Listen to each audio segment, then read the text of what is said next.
इंदौर नगर निगम की राजनीति 9 अक्टूबर को भूचाल लाने वाली है। कांग्रेस पार्षद और लव जिहाद के आरोपी अनवर कादरी उर्फ अनवर डकैत की सदस्यता खत्म करने का प्रस्ताव परिषद में रखा जाएगा। महापौर पुष्यमित्र भार्गव ने कड़े शब्दों में कहा है कि कादरी पर दर्जनों मुकदमे हैं। गुंडागर्दी, देश विरोधी नारे, लव जिहाद को बढ़ावा देना और यहां तक कि रासुका की कार्यवाही भी उन पर हो चुकी है। फरार रहना और गवाहों को प्रभावित करना ही इस बात का सबूत है कि उनका पार्षद बने रहना शहर और निगम दोनों के लिए कलंक है। इंदौर नगर निगम परिषद का 9 अक्टूबर को होने वाला सम्मेलन बेहद गर्म होने वाला है। महापौर पुष्यमित्र भार्गव ने साफ कहा है कि कांग्रेस पार्षद और लव जिहाद के आरोपी अनवर कादरी उर्फ अनवर डकैत का रिकॉर्ड शुरू से खराब रहा है। दर्जनों मुकदमे, गुंडागर्दी, देश विरोधी नारे, लव जिहाद को बढ़ावा देना, यहाँ तक कि रासुका की कार्यवाही तक के मामले दर्ज हैं। ऐसे व्यक्ति का फरार रहना और गवाहों को प्रभावित करना शहर की छवि धूमिल करता है। इस कारण उनका पार्षद बने रहना न तो शहर के हित में है और न ही निगम के हित में है। महापौर ने बताया है कि कादरी की सदस्यता खत्म करने के 2 रास्ते थे। पहला, उन्होंने खुद नगर निगम आयुक्त को पत्र लिखकर कार्यवाही की मांग की थी। दूसरा विकल्प परिषद से प्रस्ताव पास कराना था। हमने MIC से प्रस्ताव पारित कर दिया है और अब 9 अक्टूबर को यह परिषद में रखा जाएगा। 2/3 बहुमत हमारे पास है और उसी आधार पर उनके पार्षद सदस्यता समाप्त करेंगे।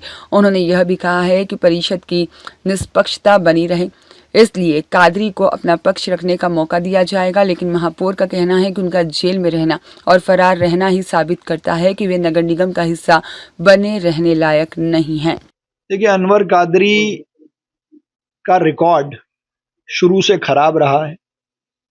दर्जनों मुकदमे उन पर दर्ज हैं, गुंडागिर्दी के हों, देश विरोधी नारे लगाने के हों, लव जिहाद को बढ़ावा देने के हों, यहाँ तक कि रासुका जैसी कार्रवाई भी उन पर हुई है। इसके बाद फरार रहना, फरार रहकर गवाहों को प्रभावित करना, इस सब से नगर निगम की, शहर की छवि धूमिल हुई है। इस कारण से उनका पार्षद बने रहना ना तो शहर के हित में है ना निगम के हित में।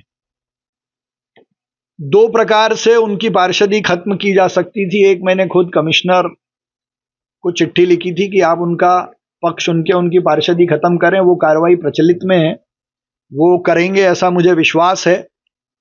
लेकिन हमने भी कहा था कि ऐसे पार्षद का निगम की परिषद में रहना शहर हित में नहीं है, इसलिए उनकी पार्षदी 2/3 बहुमत के प्रस्ताव लाकर भी की जा सकती है। तो वो प्रस्ताव हमने MIC से पास किया है। अब 9 तारीख को वो परिषद में आएगा और उनका पक्ष भी उनको रखने का मौका मिले, इसलिए मैंने अधिकारियों को कहा है कि उनसे भी कहा जाए कि वो अपना पक्ष रखें। पर उनकी जेल में रहना, फरार रहना, यही अपने आप में इस बात को सिद्ध करता है कि उनका पार्षद बने रहना ठीक नहीं है और 2/3 बहुमत हमारे पास है। उस आधार पर हम उसकी पार्षदी खत्म करेंगे। ब्यूरो रिपोर्ट, सत्याग्रह न्यूज, मध्य प्रदेश।